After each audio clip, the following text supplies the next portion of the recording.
ગુરુ અને શિષ્યની વાર્તા. એક ગુરુ અને શિષ્ય જંગલમાંથી ગામમાં જઈ રહ્યા હતા. અંધારું ઘણું થઈ ગયું હતું. શિષ્યને એમના ગુરુને કહ્યું, ગુરુજી, ઘણી રાત થઈ ગઈ છે, તમે કહો તો અહીં આસપાસ કોઈ ગામમાં રાત ગુજારી લઈએ. ગુરુને પોતાનું માથું હલાવી અને તે આસપાસના ગામમાં એક નાના ઘરના પાસે જઈને ત્યારે જેવા ત્યાં ગયા ત્યારે ગુરુજી અને શિષ્યએ જેવો દરવાજો ખખડાવ્યો તેવો જ તે ઘરમાંથી ગરીબ આદમી ઘરની બહાર આવ્યો. તો ગુરુજીને કહ્યું, અમે અમારા ઘરમાં જઈ રહ્યા છીએ, પરંતુ ઘણી રાત થઈ ગઈ હોવાને કારણે અમે આ ગામમાં રહેવાનું વિચાર્યું છે. શું અમે આજની રાત તમારા ત્યાં રહી શકીએ છીએ? ગરીબ આદમીએ કહ્યું, હા, કેમ નહીં, તમે બંને અંદર આવી જાઓ. જેવા ગુરુજી અંદર ગયા તો તેમને જોયું કે આ આદમીના ઘરમાં ખૂબ જ ગરીબી હતી. ગુરુજીને તે આદમીને પૂછ્યું કે તમે શું કામ કરો છો? તો તે આદમીને કહ્યું, મારા જોડે ઘણી બધી જમીન છે. તો ગુરુજીને કહ્યું, તારી પાસે ઘણી બધી જમીન છે તો આવી રીતે કેમ રહો છો? તે આદમી બોલ્યો, તે બંજર જમીન છે. આમ ગામવાળા કહે છે કે અહીં પણ કંઈ નથી ઉગતું અને અહીં વાવેતર કરવું મોટી બેવકૂફી છે. ગુરુજીએ કહ્યું કે તારું ગુજરાન કેવી રીતે થાય છે?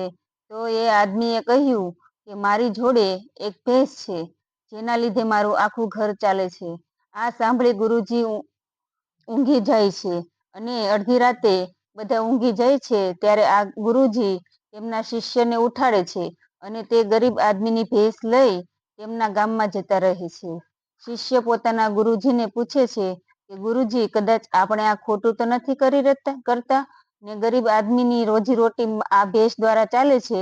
તો ગુરુજી પોતાના શિષ્યની તરફ જોવે છે અને હસતા હસતા આગળ વધે છે.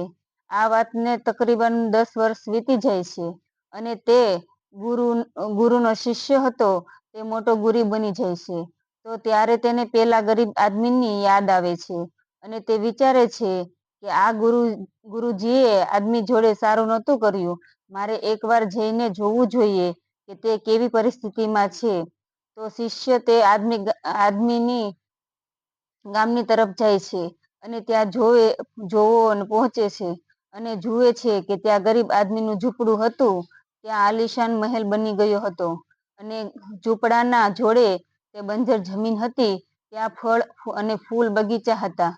ત્યારે તે ઘરમાંથી ઘરનો માલિક બહાર આવે છે, તેને ઓળખી જાય છે અને તે આદમીને કહે છે, તમે મને ઓળખો છો? હું તમારા ગુરુજી જોડે આવ્યો હતો. અમે એક રાત માટે તમારે ત્યાં રોકાયા હતા.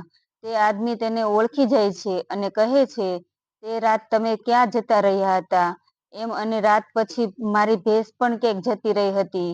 મારા જોડે કોઈ રસ્તો જ ન હતો. મેં મારી જમીન પણ મહેનત કરી અને વાવેતર કર્યું. તો આજ હું આ ગામનો સૌથી મોટો અમીર આદમી છું. આ સાંભળી શિષ્યની આંખમાં પોતાના ગુરુ માટે આંસુ આવી ગયા અને તેને પેલી વાત હવે સમજણ પડી અને તે રોવા લાગ્યો. આ કહાની ઉપરથી આપણને એ શીખ મળે છે એ આપણમાં એવી ઘણી ટેલેન્ટ છુપાયેલો હોય છે જે આપણને કોઈના કોઈ વસ્તુ પર રોકાયેલી રાખે છે. તે તમારા પરિવાર વાળા પણ હોઈ શકે છે, તમારી નોકરી પણ હોઈ શકે છે. તો આપણે આપણી કાર્યક્ષમતાને છુપાવવાની નહીં પણ દેખાડવાની જરૂર છે.